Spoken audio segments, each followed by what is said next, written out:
आप देख रहे हैं मथुरा न्यूज 24। नमस्कार, स्वागत है आपका मथुरा न्यूज 24 में और मैं हूं आपके साथ आकांक्षा शर्मा। चलिए रुक करते हैं खबरों की ओर।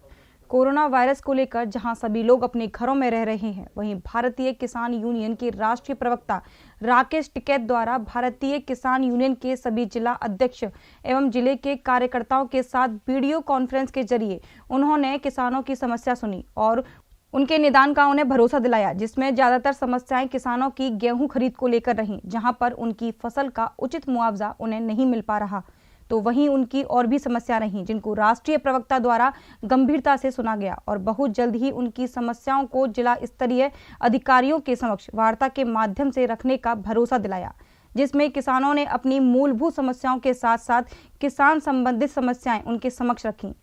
इस संबंध में जब भारतीय किसान यूनियन के जिला अध्यक्ष राजकुमार तोमर से बात की तो उन्होंने इस वीडियो कॉन्फ्रेंस के जरिए हुई वार्ता के संबंध में बताया और कहा कि बहुत जल्द किसानों की समस्याओं को दूर करने का प्रयास किया जाएगा। ऐसा है, आज हमारी वीडियो कॉन्फ्रेंस हमारे हृदय सम्राट राष्ट्रीय प्रवक्ता राकेश टिकैत जी के द्वारा की गई है और इसमें हमारे प्रदेश अध्यक्ष जी राजवीर सिंह जादौन, राष्ट्रीय उपाध्यक्ष श्री चौहान साहब, पवन खटाना जी, सुभाष, एनसीआर अध्यक्ष सुभाष जी और हमारे जिला अध्यक्ष आगरा के भी थे, मंडल अध्यक्ष और हम भी थे उसमें, और कई जिला अध्यक्षों से टिकैत साहब ने बात की है, आदरणीय प्रदेश अध्यक्ष जी ने बात की है। उसमें सभी जिला अध्यक्षों को पूछा गया है कि जिले में क्या क्या दिक्कतें आ रही हैं, क्या क्या परेशानी आ रही हैं। सबसे ज्यादा जो बारिश से नुकसान हुआ था फसलों का, ओलावृष्टि के अभी तक पैसे नहीं मिले, उन पर चर्चा हुई है, और जो अभी बारिश 2 दिन पहले जिन क्षेत्रों में जिन जनपदों में हुई है उनकी भी चर्चा हुई है, और जो गेहूं क्रय केंद्र खोले गए हैं उनमें जो अनियमितता पाई जा रही है उसके बारे में भी चर्चा हुई है। सभी किसानों की चर्चा पे आदरणीय टिकैत साहब को अवगत करा दिया गया है और उन्होंने आश्वासन दिया है कि वो जल्द ही इस पर मुख्यमंत्री जी से बात करेंगे और हर जनपद में टिकैत साहब सभी जिला अध्यक्षों से वीडियो कॉन्फ्रेंस के द्वारा समस्याओं को सुना जा रहा है। एक तरफ पूरा देश कोरोना महामारी के संकट से जूझ रहा है, जिसके कारण पूरे देश की जनता का हाल बेहाल हो गया है। सारे उद्योग धंधे पूरी तरह से चौपट हो गए हैं। वहीं किसान के माथे पर भी चिंता की लकीरें पड़ी हुई हैं, क्योंकि विगत माह पहले जिले में हुई ओलावृष्टि से किसान की फसल पूरी तरह तबाह हो गई, जिसके बाद कई किसानों ने मौत को गले लगा लिया। जिसके बाद कुछ किसानों ने जैसे तैसे कर बची हुई फसल को काटा और उसे बेचने का इंतजार कर ही रहा था। तभी कोरोना महामारी के देश में हुए लॉकडाउन ने किसान की उम्मीदों पर पूरी तरह पानी फेर दिया, क्योंकि किसान की फसल को इस समय सरकार खरीद नहीं रही है। तो ऐसे में किसान अपनी फसल को व्यापारियों को मनचाहे दामों में बेचने को मजबूर है। आज भरतपुर की गेहूं मंडी में किसान अपनी फसल बेचने के लिए आए, तब उनसे बात की तो उन्होंने बताया कि एक तरफ ओलावृष्टि ने किसान की फसल तबाह कर दी और दूसरी तरफ सरकार किसान की फसल नहीं खरीद रही है, जबकि गेहूं की सरकारी दर 1925 रुपये प्रति कुंटल है, लेकिन अब किसानों को अपनी फसल 1700-1800 रुपये भाव से बेचनी पड़ रही है। अगर सरकार किसान की फसल खरीद शुरू नहीं करवाती है तो यह किसान के साथ बहुत बड़ा धोखा होगा। सरकार अगर अन्नदाता के साथ ऐसा करेगी तो किसान के साथ नाइंसाफी होगी। किसान को ओलावृष्टि का मुआवजा नहीं मिला तो कम से कम किसान को उसकी मेहनत का फल तो मिल जाए। चकदारापुर नंबर 2 गांव, जिला भरतपुर, पोस्ट आगापुर। हाँ बताओ, अब आज गेहूं बेचने आए हो, क्या भाव गेहूं बेचा है? आज गेहूँ ज़्यादा कौन 1800 से 1750। सरकारी खरीद कितनी है? सरकारी खरीद है 1900 की, और सरकारी चालू नहीं की अभी ले भी। अब जब बिक जाएंगे, जब ले भी चालू करेंगे, जब किसान क्या करेगा? अब की बार फसल कैसी हुई? अभी भी आइए वो मार दी साहब, बोलों की कुछ नुकसान है वो। अब वो रोजाना पानी पड़ रहा है गाँव में। अब हमारे गाँव में लाख पड़े हुए हैं। पोस्ट मतलब ये और तहसील भरतपुर के रहने वाले, सरकारी कोई खरीद नहीं रही है। बेभाव गेहूँ बिक रहा है मंडी यार्ड के अंदर। 1700 रुपये कुंटल गेहूँ खरीदे, गवर्नमेंट कोई सुनवाई किसी प्रकार की नहीं है। जब गेहूँ बिक जाएगा तब क्या करेंगे इसको? और इनसे परेशान, और वैसे अब गवर्नमेंट ले नहीं रही है। देखो, किसान के साथ पहले तो चोट परमात्मा ने की, दूसरी चोट राज कर रहा है। पहले तो किसान राम की चोट से जूझा जब ओलावृष्टि हुई, अब राज की चोट। एक तरफ तो लॉकडाउन का असर है, दूसरी तरफ जो राज्य सरकार द्वारा सरकारी खरीद की जानी थी, सरकार की मूल्य 1925 रुपये है। आज किसान के पास में इतना कर्जा, इतनी आवश्यकताएं हैं, भूखे मरने के कगार पर है, मजबूरी में वो किसान अपना गेहूं मंडी में ला रहा है तो उसको 1750 और 1750 में गेहूं बेचना पड़ रहा है। इस पर सरकार को गंभीरता से सोचते हुए अविलंब किसान की खरीद शुरू करानी चाहिए। अगर सरकार किसान की खरीद नहीं कराती है तो ये किसान के साथ बहुत बड़ा धोखा है। हम पहले भी कह चुके हैं, राम रूठा है राज ना रूठे। राम तो रूठा ही, राम को नहीं रोक सकते, लेकिन राज जानबूझ के जो अन्नदाता के साथ धोखाधड़ी कर रहा है, ये दुर्भाग्यपूर्ण बात है। हम माननीय मुख्यमंत्री महोदय से मांग करते हैं, किसानों के साथ जैसे तैसे कुछ दाने उसके खेत में पैदा हुए हैं, उसका उचित मूल्य तो उस किसान को मिल जाए।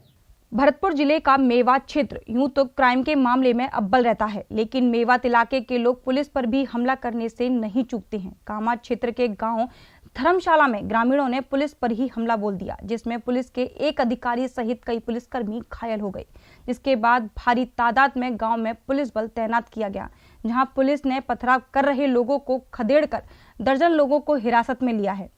पुलिस से मिली जानकारी के अनुसार गांव धर्मशाला में गत दिनों दो पक्षों में लाठी और पथराव की जंग हो गई, जिसमें एक युवक घायल हो गया, जिसकी उपचार के दौरान रविवार को मौत हो गई और पोस्टमार्टम के बाद शव परिजनों को सुपुर्द कर दिया गया। जिसके बाद परिजनों ने रविवार शाम को मृत व्यक्ति के शव का सुपुर्द खाक कर दिया। सोमवार दोपहर को दूसरे पक्ष के लोगों के घर में मृतक पक्ष के लोगों ने जाकर लूटपाट और तोड़फोड़ कर दी, जिसकी सूचना मिलते ही कैथवाड़ा थाना पुलिस भी मौके पर पहुंच गई, जहां ग्रामीणों ने पुलिस पर ही हमला कर दिया। पुलिस ने सूचना देकर अतिरिक्त जाब्ता मौके पर बुला लिया, लेकिन ग्रामीण लगातार पुलिस पर पथराव करते रहे, जिसके चलते सभी थानों की पुलिस एवं क्वालिटी टीम मौके पर पहुंच गई, जहां पुलिस पर पथराव करने वाले लोगों को जमकर खदेड़ा। वहीं दर्जनों लोगों को पुलिस ने हिरासत में भी लिया। साथ ही लूटपाट किए गए सामान को भी पुलिस ने बरामद कर लिया है। फिलहाल धर्मशाला गांव में भारी संख्या में पुलिस बल तैनात कर दिया गया है। पुलिस पर ग्रामीणों द्वारा किए गए पथराव के बाद धर्मशाला गांव में छावनी बन गई है। चारों ओर सिर्फ पुलिस की गाड़ियां और पुलिसकर्मी ही घूमते नजर आ रहे हैं। वैसे तो पूरी दुनिया में सब माँ का उदाहरण देते हैं कि माँ का दिल बहुत दयालु होता है, लेकिन वही माँ निर्दयी बन जाए तो यह उदाहरण गलत सा साबित होने लगता है। ऐसा ही एक नज़ारा नोएडा में देखने को मिला, जब एक निर्दयी माँ अपनी 4 दिन की मासूम बच्ची को सड़क किनारे छोड़कर भाग गई। जिसके बाद यह मासूम गुड़िया पुलिस को मिली तो पुलिस भी हैरान परेशान हो गई। पुलिस ने तुरंत बच्ची का मेडिकल कराया। उसके बाद बच्ची पूरी तरह से स्वस्थ मिली। इस बच्ची को गोद लेने के लिए थाने पर तमाम लोग पहुंच गए। बच्ची की खबर सुनते ही सोसाइटी वाले बच्ची को गोद लेने पहुंच गए। वहीं गोद लेने पहुंची एक महिला की आंखों में मीडिया के सामने आंसू आ गए। अपनी बयानबाजी के लिए हमेशा सुर्खियों में रहने वाले अलीगढ़ के पूर्व विधायक हाजी जमीरुल्लाह ने अब मुख्यमंत्री को पत्र लिखकर मांग की है कि मीट की दुकानों को खोला जाए।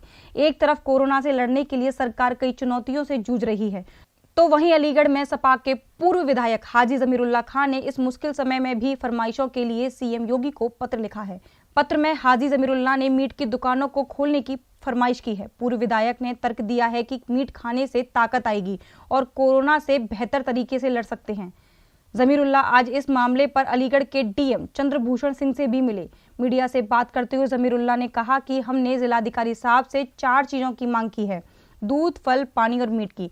उन्होंने 3 तो हमारी मांगे मान ली हैं, लेकिन मीट के लिए कहा है कि मीट की दुकान खोलने के लिए अभी कोई निर्देश मेरे पास नहीं है। केंद्र ने मीट, मुर्गा, मछली की दुकानों को खोलने के लिए आदेश नहीं दिए हैं। तो वहीं उन्होंने कहा कि ये रमजान का समय है, रोजेदार रोजे रख रहा है और उसे 16 घंटे रोजा रखना पड़ रहा है।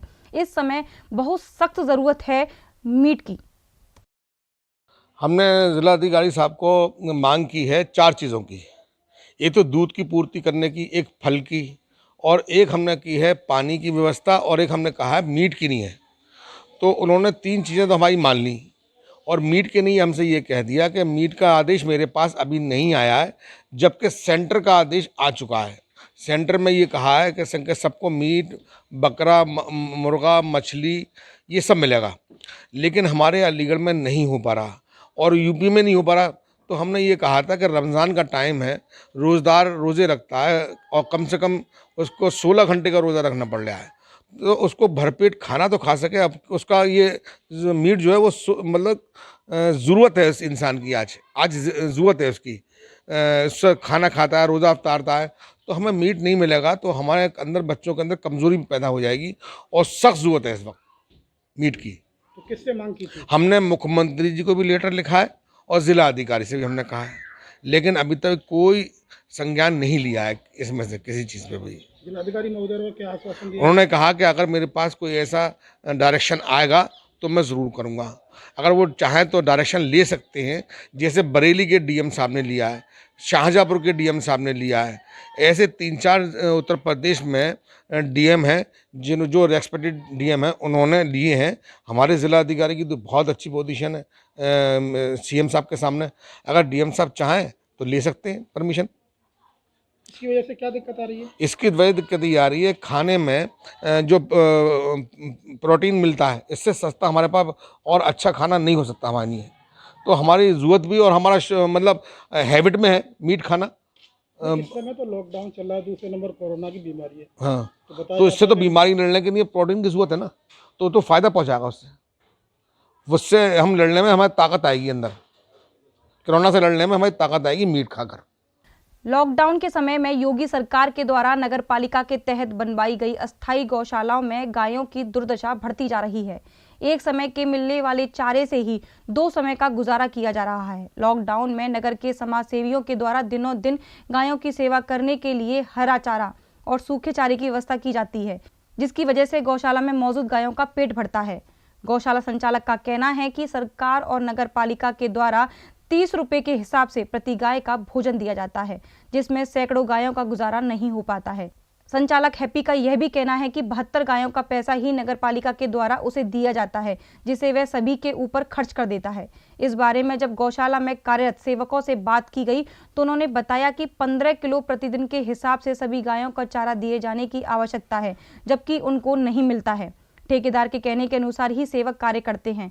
वहीं स्थानीय लोगों का भी कहना है कि लॉकडाउन में पर्याप्त मात्रा में गायों को भोजन न मिलने से कई गायों की मौत हो चुकी है, जबकि नगर पालिका प्रशासन इस बात से अनजान बना बैठा है। कई बार ठेकेदार हैप्पी को नगर पालिका अध्यक्ष और अधिशासी अधिकारी सहित कार्यकारी अधिकारी योगेंद्र शर्मा गायों के रखरखाव को लेकर सख्त हिदायत भी दे चुके हैं।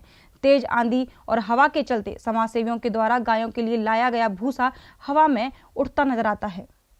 इनकी चीज़ यूँ है कि इनके लिए जो ठेकेदार है उससे भी बार बार कई बार कहें फ़ोन करें, फ़ोन ना उठाएं। फिर कौन ठेकेदार? हैप्पी जी। हाँ। चेयरमैन ने बहुत हुए चेयरमैन ने कही हाँ। और हमारे जो बाबूजी हैं पंडित जी योगेंद्र शर्मा, उनने भी बहुत कहे बातें। पर वो जितने भी अधिकारी है काय की माने तू है ना, और अपनी मनमानी करे, जितना सौदा हमको दे दें। क्या सामान मुझे लगा कितनी गाय है यहाँ पर? यहाँ में गाय हैं जी 75 गाय। 75 गाय जी। तो लगभग कितना चारा इनके लिए होना चाहिए दोनों समय के लिए? कम से कम चारा होना चाहिए, कम से कम 20 किलो 15 किलो एक टाइम में खर होनी चाहिए, और इतनी सुबह होनी चाहिए। और चारों तो यहाँ जो दानी है जो भूसपर हुआ या पूरे दानी देंगे दान में। किसी से हम पूछते हैं कि भाई यू कैसे, वन के हमारा नाम ना लेना, हमारा गुप्त दान है, ये किसान आदमी दे रहे हैं। और जो बरसम आती है हरो चारो उसकी जेब से नहीं आता है, वह जो दानी दाता है वही यहाँ वह दान दे के जा रहा है। हाँ, क्या काम करते हो यहाँ पर? हाँ जी, मैं किसानी करता हूँ। चारे की लगभग क्या व्यवस्था, कितना इनको दिया जा रहा है वर्तमान में भी? बाबू जी, एक बाल्टी गाना में दी जाती है साहब। कितने किलो की बाल्टी होगी लगभग? बाल्टी होगी हाँ 4-5 किलो की होगी गाना। बस 4-5 किलो खल दिया जाता है। हाँ जी। तो कितने समय के लिए? दोनों टाइम के लिए, एक टाइम के लिए? ये दोनों टाइम के लिए। दोनों टाइम के लिए। और भूस वगैरह क्या व्यवस्था है? भूस डाले जी गाना में, और दानी वैसे हरो पत्ता या हवा का नाम हरा दे। अच्छा। हाँ। तो और भी व्यवस्था यहाँ का जो ठेकेदार है हैप्पी, उसके द्वारा क्या व्यवस्था की जा रही है? वो जी का नाम हैप्पी, तो का नाम देखो तारे में खड़े रखे जी, हमें जो जितनी दे उतनी का नाम हम डालें। अच्छा। अभी तक के लिए सिर्फ इतना ही। मुझे दीजिए इजाजत, फिर मिलेंगे नई खबरों के साथ। नमस्कार।